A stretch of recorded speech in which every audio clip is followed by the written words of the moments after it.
It's my turn. First, warning everybody. This could be a dukkha vedana practice because my reading is yeah, you will see. So just warning first. Just a reading from a talk from Upasika Kee Nanayon. It's small section from a booklet called Reading the Mind.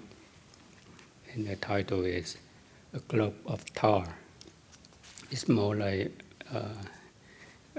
about on a feeling, practice on feeling. So perfect for me.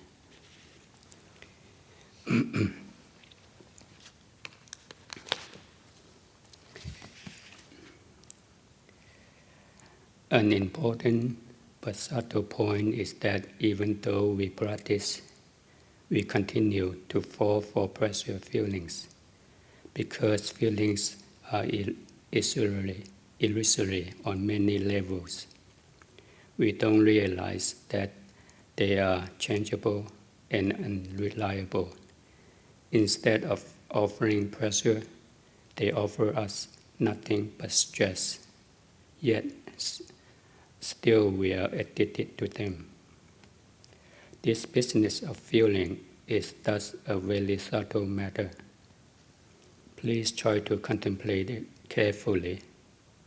This business of latching onto feelings of pressure, pain, or equanimity, you have to contemplate so as to see it clearly, and you have to experiment more than you may want to with pain.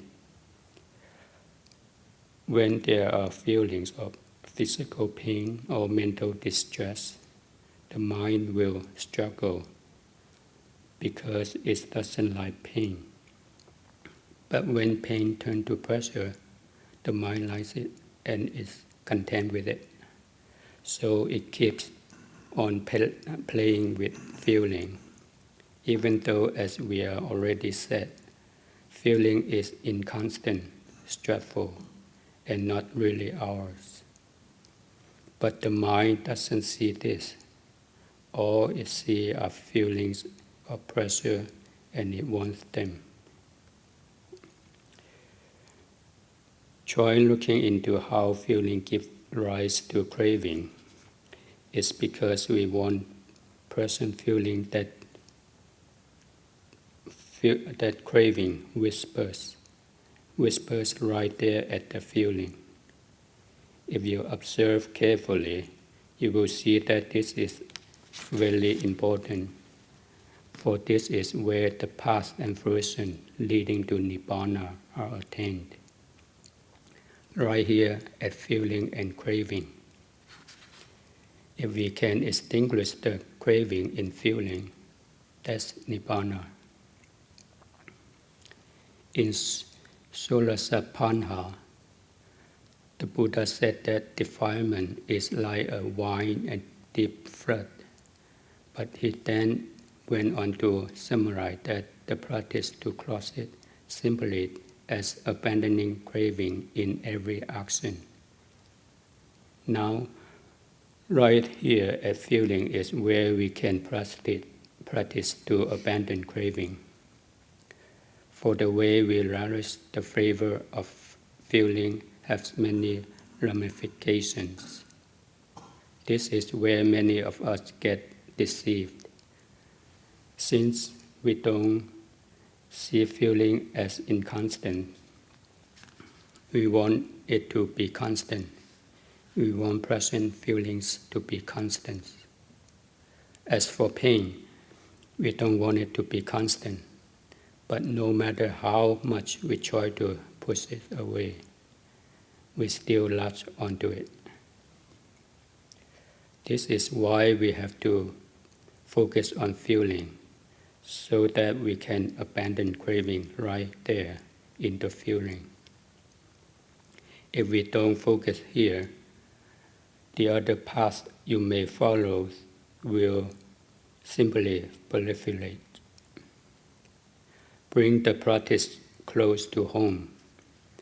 When the mind changes, or when it gains a sense of stillness or calm that would rank up as feeling of pressure or equanimity, trying to see in what way this pressure or equanimity is inconstant, that is not you or yours. When you can do this, you will stop relising that particular feeling. You can stop right there, right where the mind relishes the flavors of feeling and give rise to craving. This is why the mind has to be fully aware of itself all around, at all times in its focused contemplation, to see feeling as empty of self. This business of liking and disliking feelings is a disease which is hard to detect, because our intoxication with feelings is so very strong. Even with the sensation of peace and emptiness in the mind, we are still infatuated with feeling. Feelings on the cruel level, the violent and stressful one, which come with defilement, are easy to detect. But when the mind grows still, steady, cool, bright, and so on, we are still addicted to feeling. We want this feeling of pressure or equanimity. We enjoy them. Even on the level of firm concentration or meditative absorption, there is attachment to the feeling. This is the subtle magnetic pull of craving, which paint and pastor things over. The painting and pastoring is hard to detect, because feeling is always whispering inside us, I want nothing but pleasurable feelings. This is really important, for it's because of this virus of craving that we continue to be born.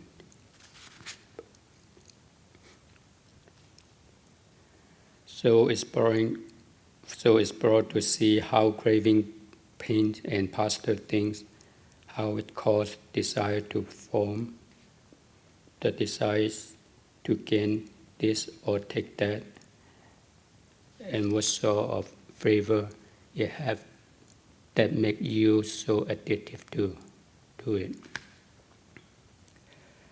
That make it hard for you to pull away. You have to contemplate to see how craving fasten the mind so firmly to feelings that you never weary of sensually or of pressured feeling, no matter what level. If you don't contemplate so as to see clearly that the mind is still stuck right here at feeling and craving, it will keep you from gaining release. We are stuck on feeling like a monkey stuck in a tar trap. They take a grub of tar and put it where a monkey will get its hand stuck in it. And in trying to pull free, the monkey gets its another hand, both feet, and finally its mouth to stuck too. Consider this. Whatever we do, we end up stuck right here at feeling and craving. We can separate them out.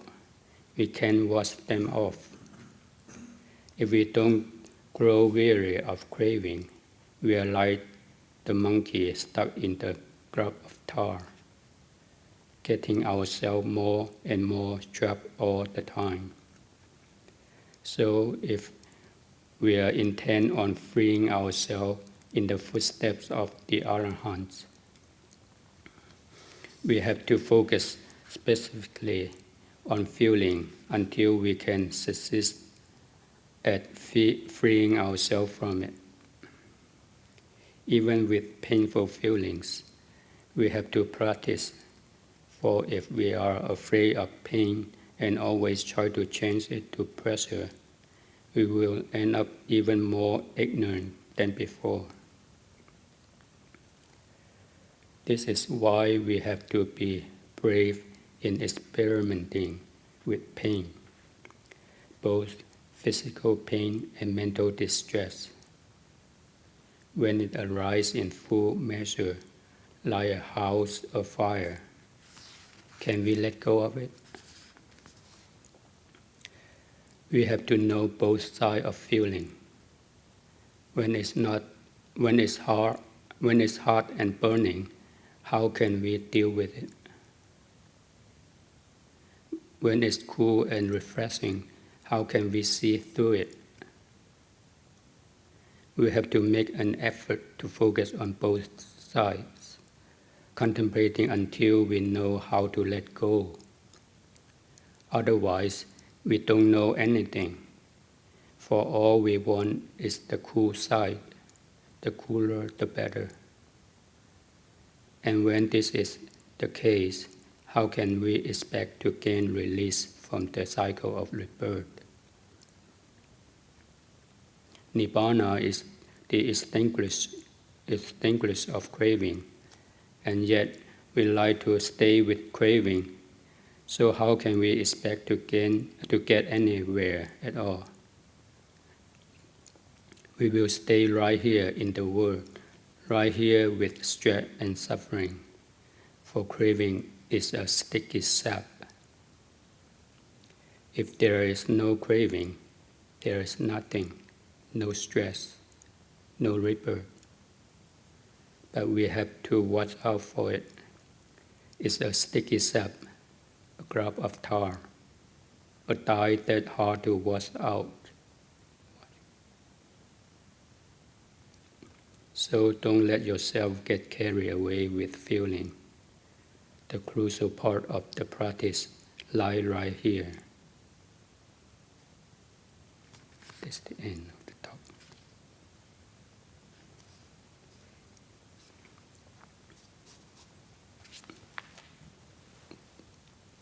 That's all I want to read. Oh, that's your chanting. Yeah. And I have more to play. So is any comment, any question, any?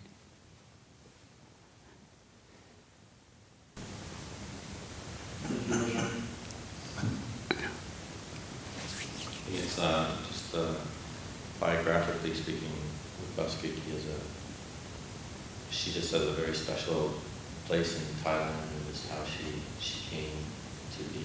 She sort of she was a very wealthy Christian author, and she established essentially like a monastery in a wild area with her family.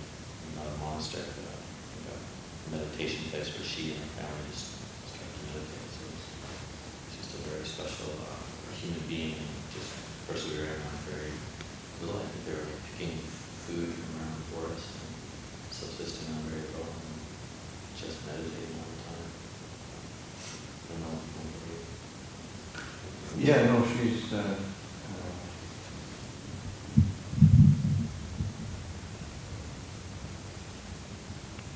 remember years and years ago, especially I mean, listening to her in English, translations are good, but when she speaks in Thai, both it comes across in English, but when it's like a Rinzai Zen master, sort of cut through, don't mess around, just do it. And she's quite forthright and very straight. But yeah, she had a very devoted following and very well respected.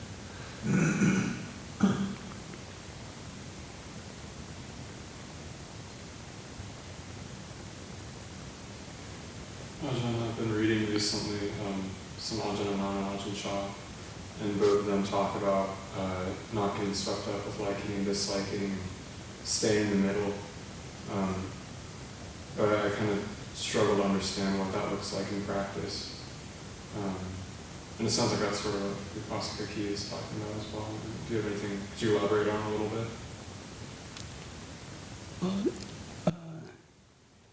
Liking, disliking pull you away from what because it just pull you away from the awareness.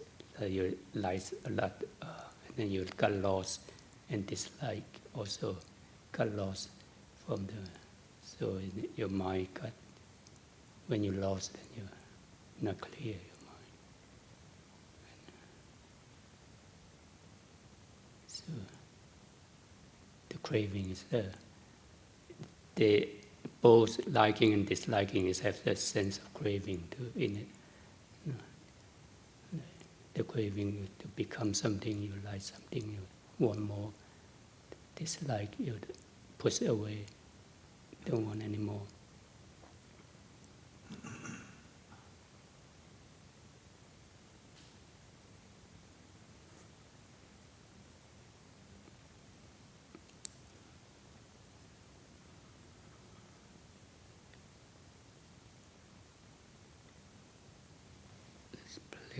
Ajahn Chah's talk on why were we here. That's about half hour long.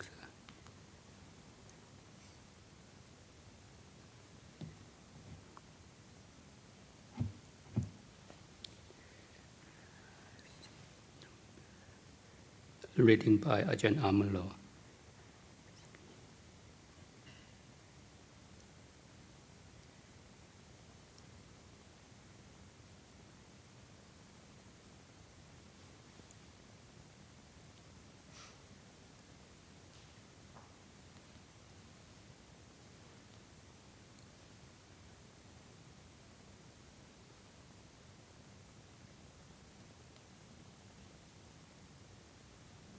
Fifth talk in this series, and it's entitled Steady Practice. This was first published in the book. No, it's not this one. Steady practice.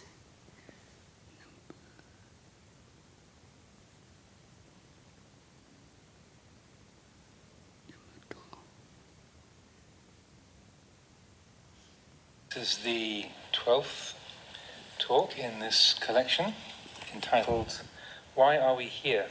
And this was originally published in Living Dhamma and translated by Bruce Evans. Bruso was the person who originally did the translation, and it was a talk given at Wat Tham Sang Phet, which means the monastery of the Diamond Light Cave. And it was to a group of visiting lay people, and it was during the Rains Retreat of 1981. So this was very shortly before Ajahn Chah's health broke down. It was during that Vasa, that Rains Retreat, that he fell seriously ill and was taken off to Bangkok, and then his health degenerated steadily over the next few months. So this is one of the very last recorded actual Dhamma talks of Ajahn Chah. This is, if not the last one, when he actually gave a formal teaching, and it was recorded, so it was very close to his sort of final expression of guidance and instruction to people. Why are we here? This rains retreat, I don't have much strength. I'm not well, so I've come up to this mountain here to get some fresh air. People come to visit, but I can't really receive them like I used to, because my voice has just about had it. My breath is just about gone. You can count it as a blessing that there is still this body sitting here for you all to see now. This is a blessing in itself. Soon you won't see it. The breath will be finished, the voice will be gone. They will fare in accordance with supporting factors, like all compounded things. The Buddha called it kaya vayang, the decline and dissolution of all conditioned phenomena. How do they decline? Consider a lump of ice. Originally, it was simply water. People freeze it, and it becomes ice. But it doesn't take long before it's melted. Take a big lump of ice, say as big as this tape recorder here, and leave it out in the sun. You can see how it declines, much the same as the body. It will gradually disintegrate. After not many hours or minutes, all that's left is a puddle of water. This is called kaya vayang, the decline and dissolution of all compounded things. It's been this way for a long time now, ever since the beginning of time. When we are born, we bring this inherent nature into the world with us. We can't avoid it. At birth, we bring old age, sickness and death along with us. So, this is why the Buddha said, kaya vayang, the decline and dissolution of all compounded things. All of us sitting here in this hall now, monks, novices, laymen, laywomen, are, without exception, lumps of deterioration, quote unquote. Right now, the lump is hard, just like the lump of ice. It starts out as water, becomes ice for a while, and then it melts again. Can you see this decline in yourself? Look at this body. It's aging every day. Hair is aging, nails are aging, everything is aging. You weren't like this before, were you? You were probably much smaller than this. Now you've grown up and matured. From now on, you will decline, following the way of nature. The body declines just like the lump of ice. Soon, just like the lump of ice, it's all gone. All bodies are composed of the four elements of earth, water, wind, and fire. A body is the confluence of earth, water, wind, and fire, which we proceed to call a person. Originally, it's hard to say what you could call it, but now we call it a person, quote unquote. We get infatuated with it, saying it's a male, it's a female, giving it names, Mr., Mrs., and so on, so that we can identify each other more easily. But actually, there isn't anybody there. There's earth, water, wind, and fire. When they come together in this known form, we call the result a person. Now, don't get excited over it. If you really look into it, there isn't anyone there. That which is solid in the body, the flesh, skin, bones, and so on, are called the earth element. Those aspects of the body which are liquid are the water element. The faculty of warmth in the body is the fire element, while the winds coursing through the body are the wind element. At Wat Pah Pong we have a body which is neither male nor female. It's the skeleton hanging in the main hall. Looking at it, you don't get the feeling that it's a man or a woman. People ask each other if it's a man or a woman, and all they can do is look blankly at each other. It's only a skeleton. All the skin and flesh are gone. People are ignorant of these things. Some go to Wat Pah Pong, into the main hall, they see the skeletons and then come running right out again. They can't bear to look. They're afraid of the skeletons. I figure these people have never seen themselves before, because they're afraid of the skeletons. They don't reflect on the great value of a skeleton. To get to the monastery, they had to ride in a car or walk. If they didn't have bones, how would they be? Would they be able to walk about like that? But they ride their cars to Wat Pah Pong, go in the main hall, see the skeleton, and run straight back out again. They've never seen such a thing before. They're born with it, and yet they've never seen it. It's very fortunate that they have a chance to see it now. Even older people see the skeleton and get scared. What's all the fuss about? This shows that they're not at all in touch with themselves. They don't really know themselves. Maybe they go home and still can't sleep for 3 or 4 days, and yet they're sleeping with a skeleton. They get dressed with it, eat food with it, do everything with it, and yet they're scared of it. This shows how out of touch people are with themselves. How pitiful. They're always looking outwards, at trees, at other people, at external objects, saying, this one's big, that's small, that's short, that's long. They're so busy looking at other things, they never see themselves. To be honest, people are really pitiful. They have no refuge. In the ordination ceremonies, the ordinees must learn the 5 basic meditation themes. Kesa, head hair. Loma, body hair. Nakha, nails. Danta, teeth. Tacho, skin. Some of the students and educated people snigger to themselves when they hear this part of the ordination ceremony. What's the Ajahn trying to teach us here? Teaching us about hair when we've had it for ages. He doesn't have to teach us about this. We know it already. Why bother teaching us about something that we already know? Dim people are like this. They think that they can see the hair already. I tell them that when I say to see the hair, I mean to see it as it really is. See body hair as it really is. See nails and teeth and skin as they really are. That's what I call seeing. Not seeing in a superficial way, but seeing in accordance with the truth. We wouldn't be so sunk up to the ears in things if we could see things as they really are. Hair, nails, teeth and skin. What are they really like? Are they pretty? Are they clean? Do they have any real substance? Are they stable? No, there's nothing to them. They're not pretty, but we imagine them to be so. They're not substantial, but we imagine them to be so. Hair, nails, teeth, skin. People are really hooked onto these things. The Buddha established these things as the basic themes for meditation. He taught us to know these things. They are transient, imperfect, and ownerless. They are not me or them. We are born with them and deluded by these things. But really, they're foul. Suppose we didn't bathe for a week. Could we bear to be close to each other? We'd smell really bad. When people sweat a lot, just as when a lot of people are working hard together, the smell is awful. We go back home and rub ourselves down with soap and water and the smell abates somewhat. The fragrance of the soap replaces it. But rubbing soap on the body may make it seem fragrant, but actually the bad smell of the body is still there. It's just temporarily suppressed. When the smell of the soap is gone, the smell of the body comes back again. Now, we tend to think these bodies are pretty, delightful, long-lasting and strong. We tend to think that we will never age, get sick or die. We are charmed and fooled by the body, and so we're ignorant of the true refuge within ourselves. The true place of refuge is the mind. The mind is our true refuge. This hall here may be pretty big, but it can't be a true refuge. Pigeons take shelter here. Geckos take shelter here. Lizards take shelter here. We may think that the hall belongs to us, but it doesn't. We live here together with everything else. This is only a temporary shelter.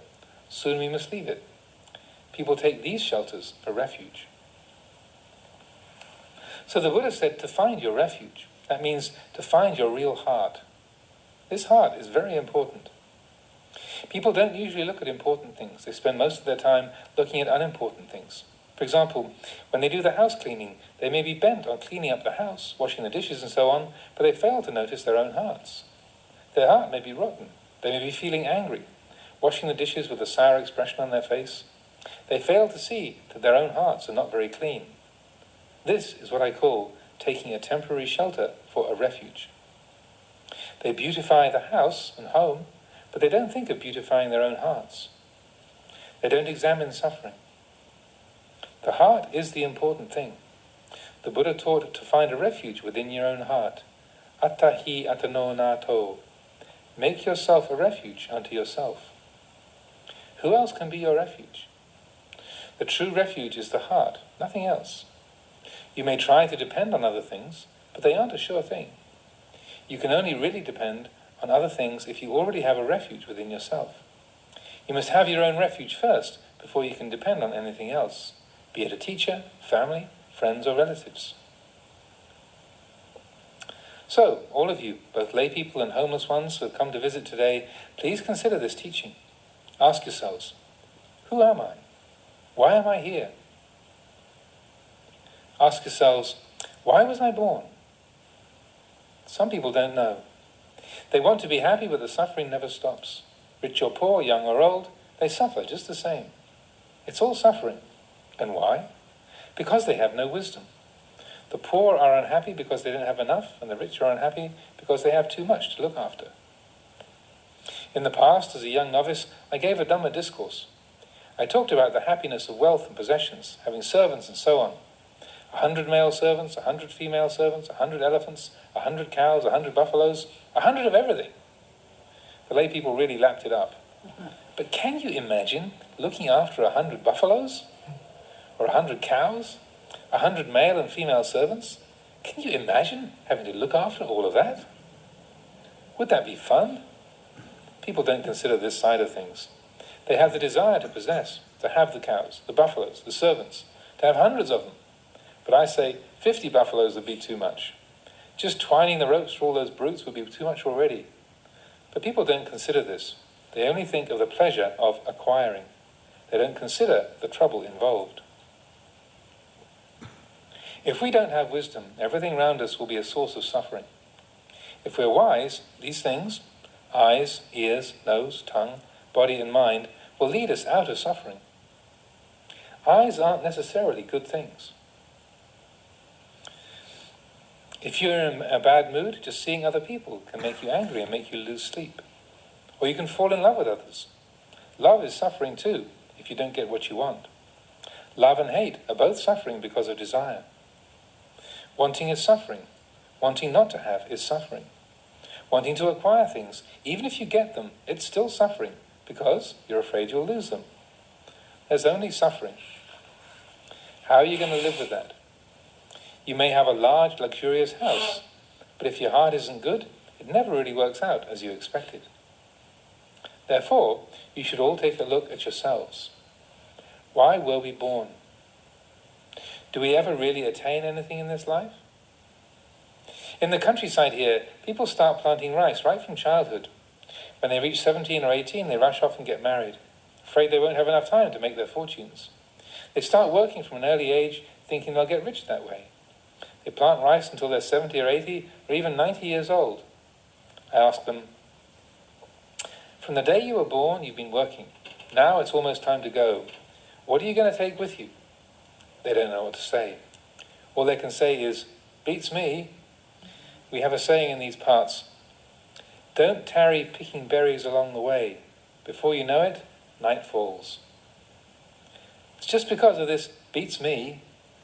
They're neither here nor there, content with just a beats me, sitting among the branches of the berry tree, gorging themselves with berries. Beats me, beats me. When you're still young, you think that being single is not so good. You feel a bit lonely, so you find a partner to live with. Put two together and there's friction. Living alone is too quiet, but living with others, there's friction. When children are small, the parents think, when they get bigger, we'll be better off. They raise their children, 3, 4, or 5 of them, thinking that when the children are grown up, the burden will be lighter. But when the children grow up, they get even heavier. Like 2 pieces of wood, one big and one small. You throw away the small one and take the bigger one, thinking it'll be lighter, but of course, it's not. When children are small, they don't bother you very much. Just a ball of rice and a banana now and then.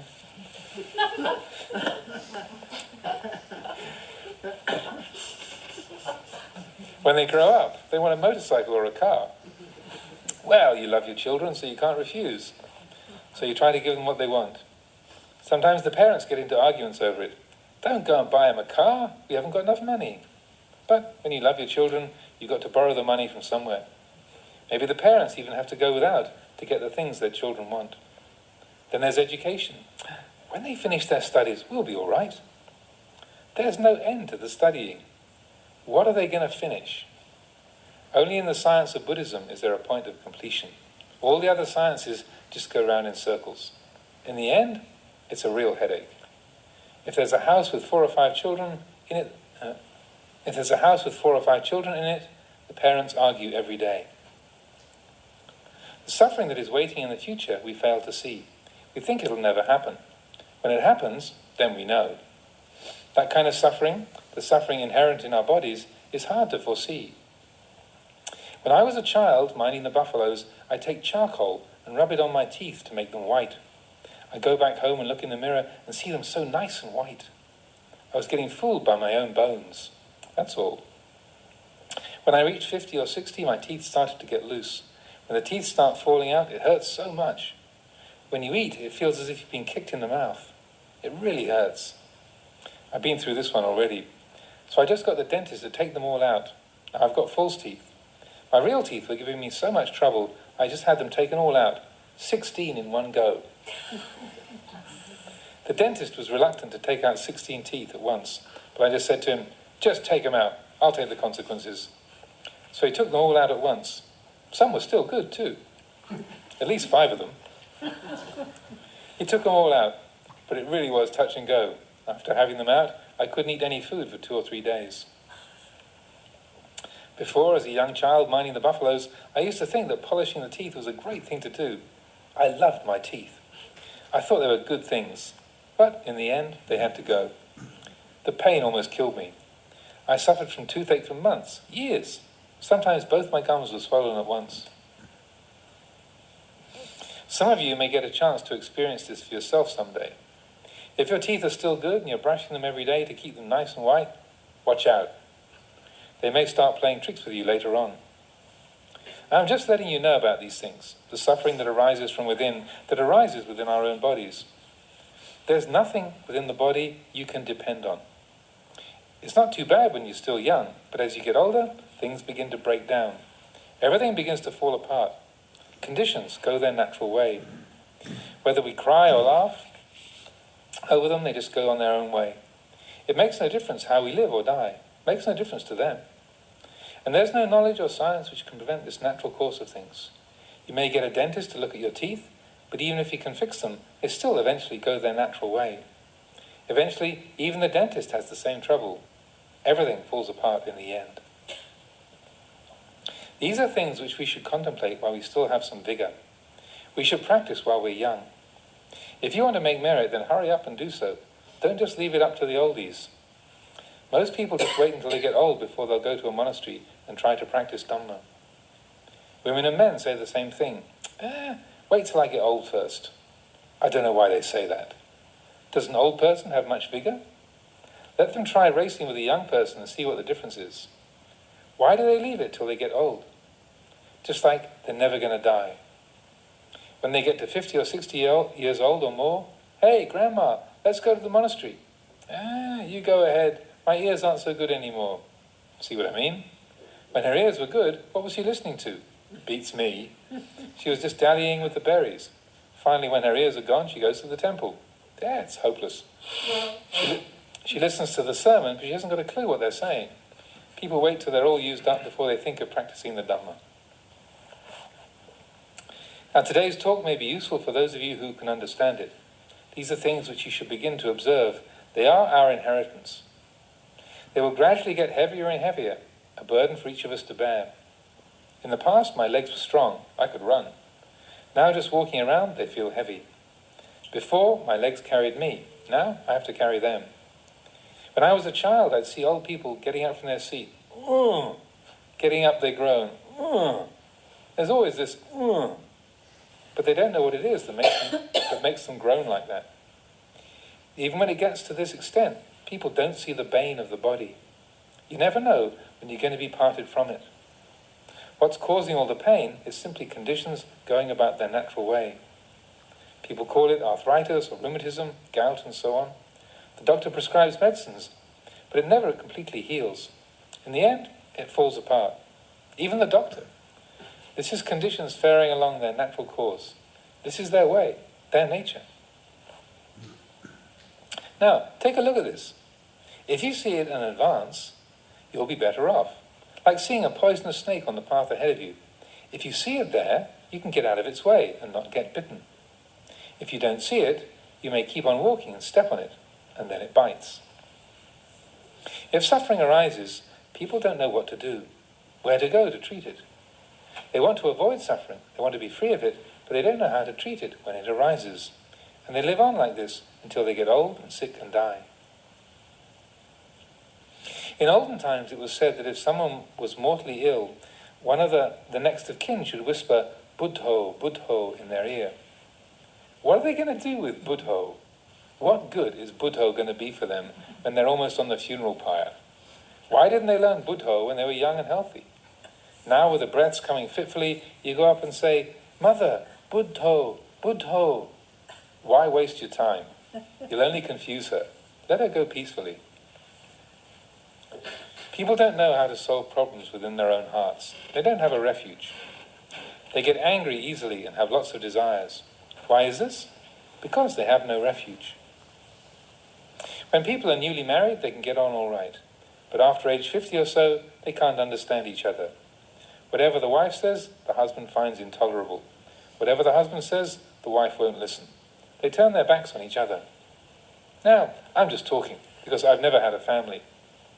Why haven't I had a family? Just looking at this word, household, I knew what it was all about. So this is a play on words in the Thai language here, which is based on the word for family, which is krok kua, which literally means a kitchen frame or a roasting circle. In the English translation, we've opted for a corresponding English word rather than attempt a literal translation of the Thai. So it's like the krua is to cook, and the krok is like a surrounding area. So like you said, a roasting circle or a kitchen frame. What is a house? What is a household? This is a hold.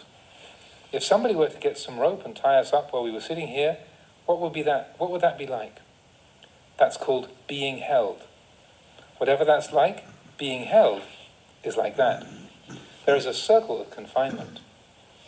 The man lives within his circle of confinement, and the woman lives within her circle of confinement. When I read this word, household, this is a heavy one. This word is no trifling matter. It's a real killer. The word hold is a symbol of suffering. You can't go anywhere. You've got to stay within your circle of confinement. Now we come to the word house. This means that which hassles. Have you ever toasted chilies? The whole house chokes and sneezes. This word household spells confusion. It's not worth the trouble. Because of this word, I was able to ordain and not disrobe. Household is frightening. You're stuck and you can't go anywhere. Problems with the children, with the money and all the rest. Where can you go? You're tied down. There are sons and daughters, arguments in profusion until your dying day. And there's nowhere else to go, no matter how much suffering there is. The tears pour out and they keep pouring. The tears will never be finished with this household, you know. If there's no household, you might be able to finish with the tears, but not otherwise. Consider this matter. If you haven't come across it yet, you may later on. Some people have experienced it already to a certain extent. Some are already at the end of their tether. Will I stay or will I go? At Wat Pah Pong there are about 70 or 80 kutis, huts for the monastics to live in. When they're almost full, I tell the monk in charge to keep a few empty, just in case somebody has an argument with their spouse. Sure enough, in no long time, a lady will arrive with her bags. I'm fed up with the world, Luang Por. Whoa, don't say that. Those words are really heavy. Then the husband comes and says he's fed up too. After 2 or 3 days in the monastery, their world weariness disappears. They say they're fed up, but they're just fooling themselves. When they go off to a kuti and sit in the quiet by themselves, after a while the thoughts come, when is the wife going to come and ask me to go home? They don't really know what's going on. What is this world weariness of theirs? They get upset over something and come running to the monastery. At home, everything looked wrong. The husband was wrong, the wife was wrong. But after 3 days of quiet thinking, the wife was right after all. It was I who was wrong. Hubby was right. I shouldn't have got so upset. They changed sides. This is how it is. That's why I don't take the world too seriously. I know its ins and outs already. That's why I've chosen to live as a monk. I would like to present today's talk to you for your homework. Whether you're in the fields or working in the city, take these words and consider them. Why was I born? What can I take with me? Ask yourselves over and over. If you ask yourself these questions often, you'll become wise. If you don't reflect on these things, you will remain ignorant. Listen to today's talk. You may get some understanding. If not, then maybe when you go home. Perhaps this evening, when you're listening to the talk, everything is subdued, but maybe things are waiting for you in the car. When you get in the car, it may get in with you. When you get home, it may all become clear. Oh, that's what Luang Por meant. I couldn't see it before. I think that's enough for today. If I talk too long, this old body gets tired. A1. This is the... Were you there, Luang Por, at the time? No, I was not there. That was the rains retreat that I was at Wat Kua, so a different direction. Joseph was there. He was Nopal's attendant during that Pansa. Santa Jitto was there. There was a young Australian monk, Pamuto, was there. He helped build the kuti that Nopal stayed in. The kuti is still there. And there was a young, might have been a Pakal then, Australian, and he later on ordained as a novice and as a monk. Plus a group of Thais.